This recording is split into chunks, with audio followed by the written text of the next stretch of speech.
Hammaga xayrli tong. Esingizda bo'lsa, aynan shu yerda men birinchi piyoda yurgan videoyimni olganman. Bugun shuni davom ettiramiz va Toshkent bo'ylab piyoda yuramiz. Tongda piyoda yurganimda men qo'shiq eshitmayman, chunki tabiatning ovozi menga yoqadi. Lekin odamlar ko'payib ketsa, o'zim bilan doim quloqchin olib yuraman. Hozir Toshkentda soat 5:07 va meni umumiy qadam natijam 1216. Hozir sizlarga men tonggi quyoshni ko'rsataman.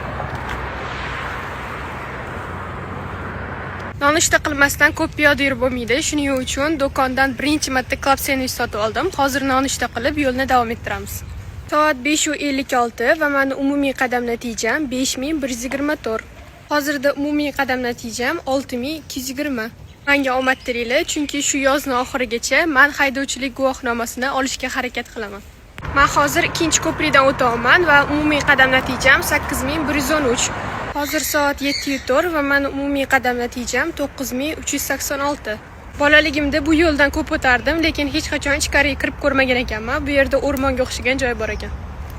Men Vampirlar kundaligini oxirgi fasliga keldim. Agar xuddi shunaqa vaytdagi kino yoki serial bilsanglar, menga tavsiya beringlar, men albatta ko'rib chiqaman.